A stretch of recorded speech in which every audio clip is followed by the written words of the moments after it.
Mario Kart DS, one of two Mario Kart games that I played during my childhood, and I love it. I didn't appreciate this game enough growing up because of, well, something I will talk soon.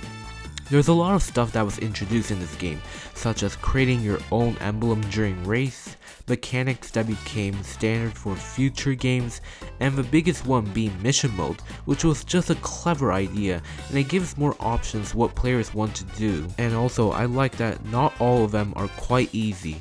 We got 3 new characters, which were Dry Bones, Shy Guy, which was only playable online, and R.O.B, which nobody knows why Nintendo included, but it is interesting. It introduced some new items such as the Blooper, Boo, and the Bullet Bill, kind of replacing the Chain Chomp item from Double Dash. Now on to the course selection. It is top tier compared to many Mario Kart games, like it has some of the best tracks in the entire series. But I'm just talking about the Nitro tracks. This game is the one that really introduced retro tracks. Super Circuit's extra tracks were more so a bonus and not regular tracks. And this is where my problem starts, unfortunately. Part of the reason why I don't play this game too often was due to the retro tracks.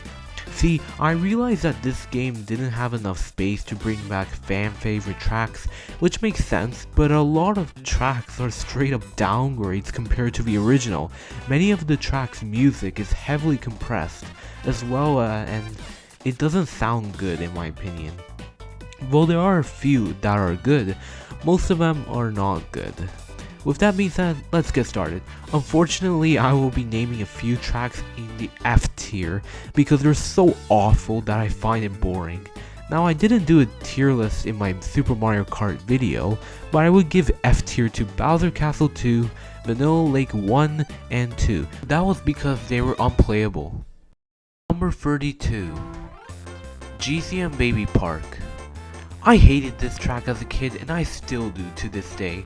Nintendo legit took everything that was so charming in the original, the chaotic items, the fun atmosphere, and ruined it so bad because they missed the point of the original. They ruined the number of laps for some reason, like this game does not respect the lap count with the older games. I'll mention this again in this video soon enough. Like, I couldn't believe how much they missed the point of the original. It wasn't until 8 Deluxe, heck, mostly towards the original version, I realized how much I missed. There's barely any positives I can give this track. The music is compressed, still looks like Baby Park, but come on Nintendo, why did you have to bring this track back? There's another track that's also boring as well, and that is number 31, Figure 8 Circuit. What the is this? How can a course like this exist? Okay, the first course for each game are not supposed to be a standout, but at least offer something. Mario Circuit 1 has coins and pipes and you can make a shortcut with mushroom. Luigi Raceway has a hot air balloon. Peach Circuit has sharp turns you can make and there's peach trees. Luigi Circuit introduces races going the opposite direction as you, which that's epic. Here, there's nothing. I have nothing interesting to say about this track. It's really just a glorified tech demo just plopped into the game like it's nothing. This is easily the worst starter course in the entire series. Yes, it's worse than Mario Circuit 1. It's embarrassing, honestly. I guess it's fine to practice snaking because it's wide open, but you know how you can make the track interesting while allowing someone to practice this technique as well. I don't get it, honestly. Let's move on. Fortunately, we're done with the F tier, and now on to the D tier. Not much better, but at least it's not an abomination. Number 30. SNES Choco Island 2. When I was younger, I didn't have much complaints with this track because it's just another retro track, but when I played this track again, I realized how annoying this track can be, and it's a shame since I actually like the original. First off, the course looks surprisingly ugly. Like I normally don't say that in a Mario Kart track, it legit looks like crap. Secondly, the mud section is incredibly slidey and the ramps in this track can make you go high and possibly go off-road. And lastly, it's only 3 laps, just like all the SNES tracks in this game, which means it ends pretty quick. You forget all about it once you finish the race. I'll say this track is more interesting than the other SNES tracks, but objectively speaking, it's the worst remake of them all. Number 29.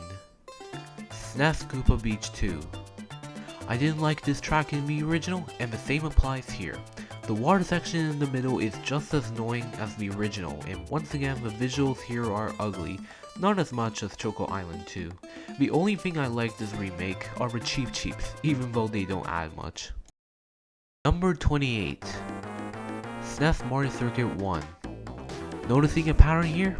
Yeah, all the SNES tracks are boring as hell in this game, even with the reduced lap count. I will say at least the sand color here is more accurate here than the Super Circuit version there. That's all my praise. Number 27. SNES Donut Plains 1. Congratulations Donut Plains 1, you earned the number 1 spot for the best SNES remake. This one doesn't really make much mistakes other than the color being washed out, but they could have brought a better SNES track that has obstacles though. Number 26. Yoshi Falls. Yeah, I've never liked this track so much. It's basically an oval, but there's a giant Yoshi egg in the middle. Can we drive there? No. With a course that has Yoshi in the title, you could have made it so much more interesting. Wow, you get to go through the waterfall. Wow, you take boost panels. Exciting stuff. Anyway, we're done with the D tier, and finally move on to the C tier, which are mildly more interesting. Number 25. GBA Peach Circuit. This has got to be the lamest GBA pick for this game. Like seriously, that game doesn't have the most complicated tracks, and they had the opportunity to pick good ones like Riverside Park or Ribbon Road, but no, they had to pick the first track of that game. I mean, there's nothing wrong with it, there are good turns and the visuals are nice, but this game had pretty good selections except for this one, so I can't rank Peach Circuit any higher. Number 24. GCN Luigi Circuit. One thing I love about Double Dash is that they have vibrant colors and it stands out among many other games. However, DS likes to make the tracks look bland, and unfortunately, this is the case for all the Double Dash remakes in this game, with this one being the worst because they scaled this track way too big, not being able to hit racers easily. It kinda takes away the main appeal of this track, so unfortunately, I had to place this one low. Number 23. GCN Yoshi Circuit. Man, it's a shame what they did to this track. No helicopter, no hidden shortcut, and the Piranha Plant is no longer in the pipe, and instead it's just sitting on the ground, taking away the difficulty I see. It's pretty unfortunate because this game couldn't do the justice it deserved. Not a bad time by any means, but it's an underwhelming ending to all the retro tracks. Number 22. Desert Hills. Yep, another desert track I'm not a fan of. The layout is honestly just so boring to me. The turns just don't suit this game as well. Though I will say I do like the aesthetics, in particular the angry sun dropping fire snakes onto the track. These are cool details, but they don't carry the track and I'd rather just play better ones. Number 21. N64 Moo Moo Farm. This was a great choice from N64 to bring back. The track itself is fine, but I'm not a fan of reducing the number of moles. Going through the inside lane is much easier now, and you have no reason to go through the outside lane. Other than that, it's pretty much the same track, you know, with the two bridges and the fun music. It's an alright track. Number 20. Cheep Cheep Beach. I've honestly tried to love Cheep Cheep Beach, but I think it's okay at best. The music is nice and there's different sections like the boardwalk, the beach with crabs, and the jungle, making it feel like a complete beach level. But for some reason, it's never really hit me so much since I found the ramps don't add much to the gameplay, and there's barely any obstacles. If the course looked nicer, I would have given more points. Number 19. GCN Mushroom Bridge. Of all of the Double Dash tracks, this one is the least ruined, but it has problems.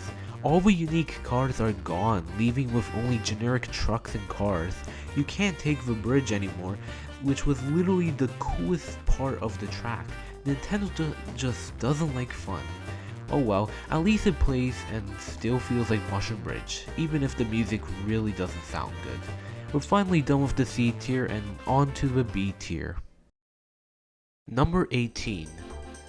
N64 Frappe Slowland. This is a decent enough remake that doesn't do anything too special. I think the course got darker, but it fits the atmosphere, and there's less snowman than before, which makes it less annoying than before. The ending section still really drags, but other than that, it's actually a good retro track. Number 17. GBA Luigi Circuit.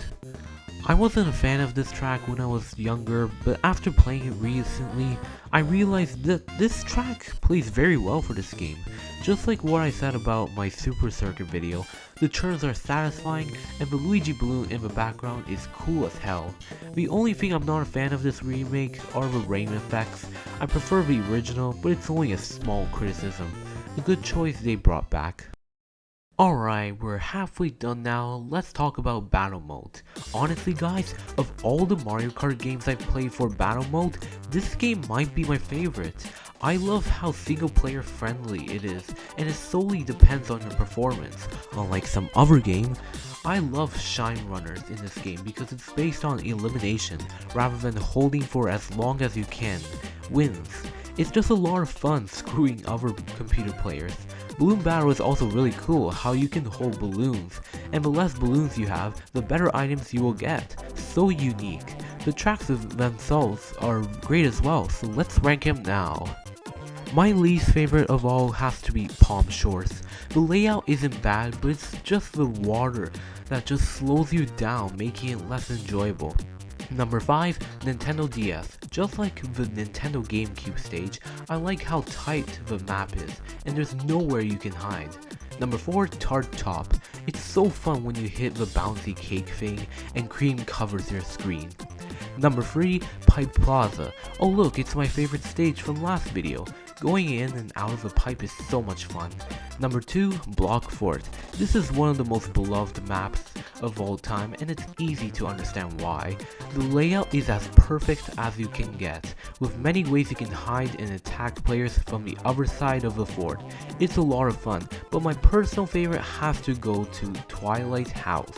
This map is what I think about Battle Mode, since you're able to go outside and get a box, or go inside to attack opponents. It's simple but perfect. I don't really care that the music doesn't fit this map, so it comes in at number 1. Let's get back to my track ranking. Number 16. DK Pass. I don't know why, but I enjoy this course every time I play it. I wouldn't say it's the most memorable one, and of all the DK courses, this is probably my least favorite. Nonetheless, it's fun to just climb a mountain with snowballs to dodge, and there's a hidden shortcut to get a box that guarantees you a star, and going down is satisfying. It's a well constructed track that doesn't do anything too mind-blowing. Number 15. Mario Circuit. This was honestly one of the most forgettable tracks in the entire series, until the Booster Course Pass brought it for Wave 4, but how does this track hold up? It's actually pretty good. It's one of the better Mario Circuit tracks in the franchise because it has an interesting layout, having lots of turns, piranha plants spitting fireballs, and you can see Peach's castle pretty close. This track for me should have been the starter course of this game, instead of Figure 8 Circuit, which is an abomination. Number 14. N64 Choco Mountain. Finally, a playable version of Choco Mountain.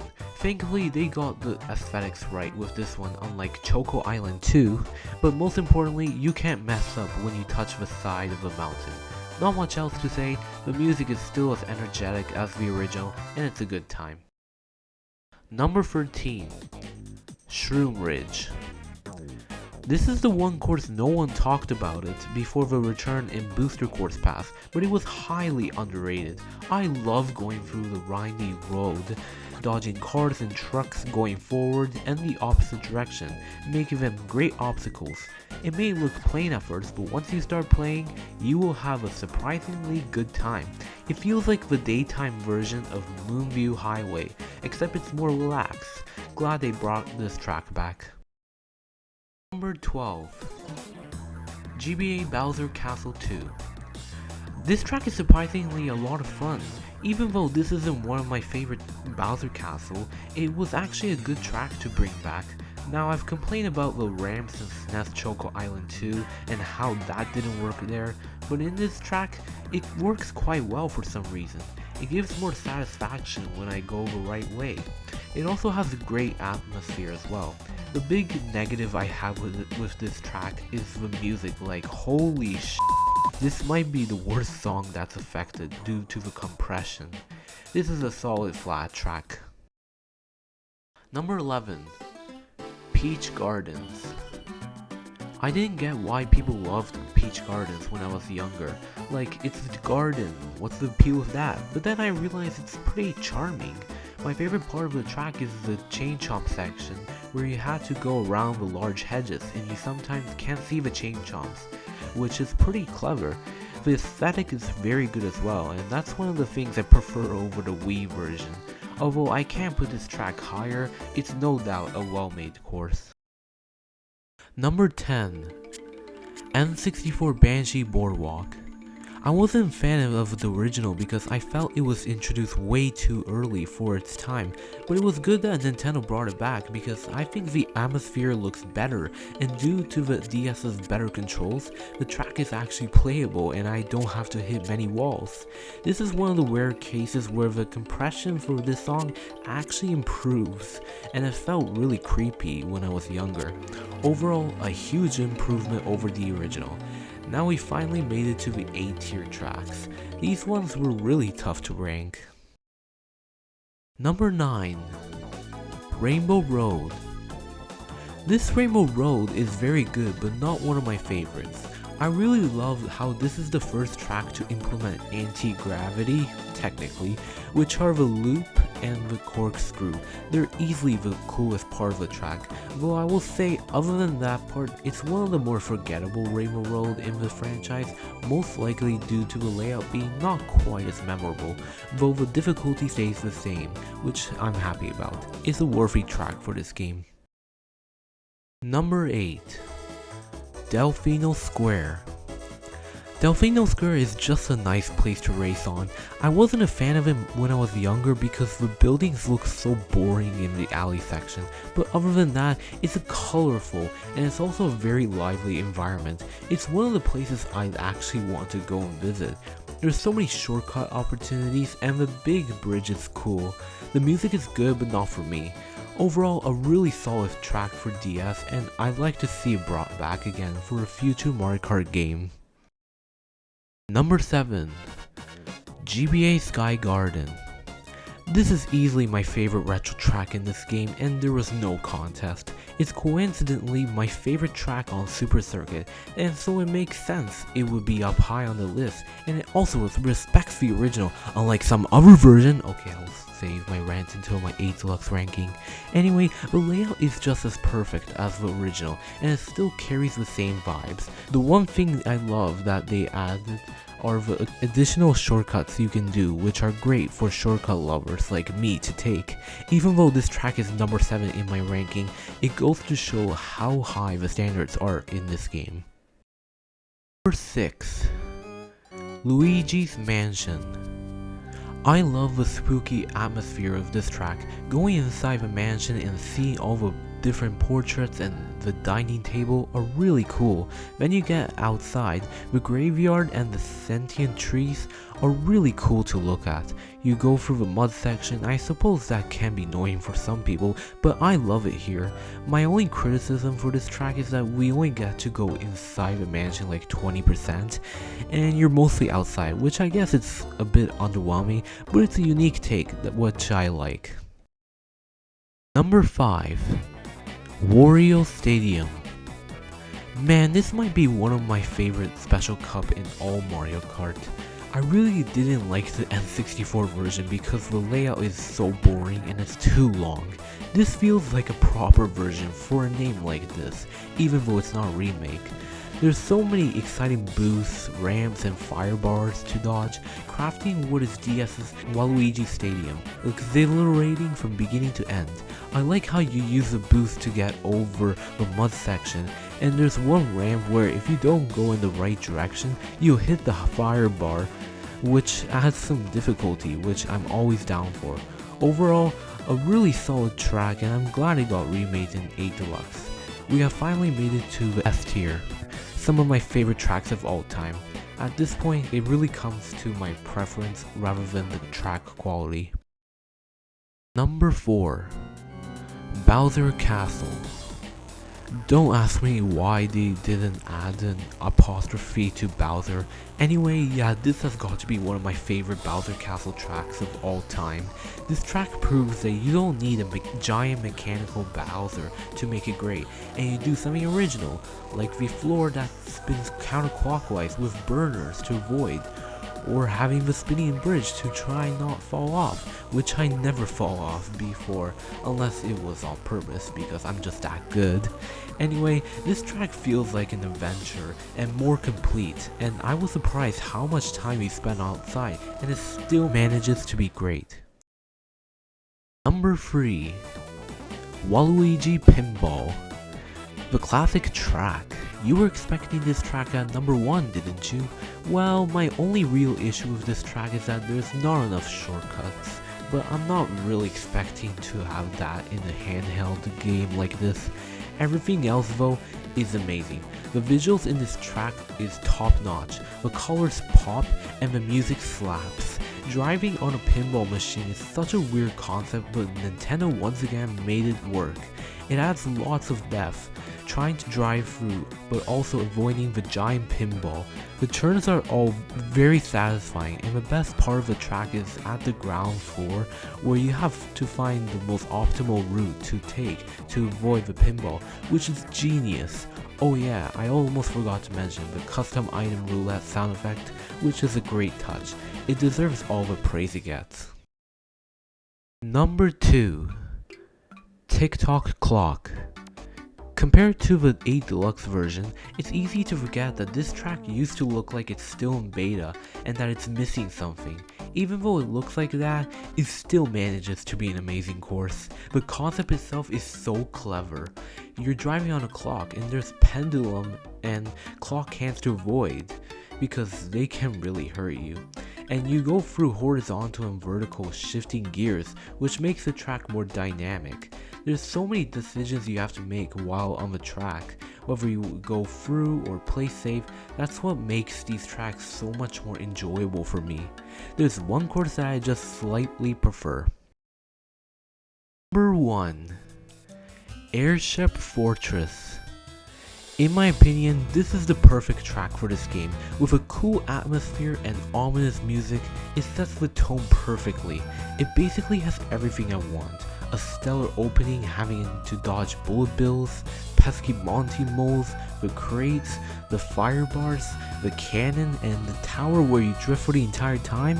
I love everything about this track, and it makes a great tribute to the old airship levels from the Mario Bros. Games. Even though I'm not a fan of tracks that have already been remade and comes to a booster course pass as well, this is one of the exceptions, and it needs to come back. And this is why this track comes in at number 1. Phew, that was long. Even though this game has a lot of tracks that I'm not a fan of, it doesn't take the fact that it's a great game and probably one of the best for single player experience. I'm glad I had a good childhood. The next one I will be doing is Wii, which is the one I played the most as a child and still play as of today. Stay tuned and thank you for watching.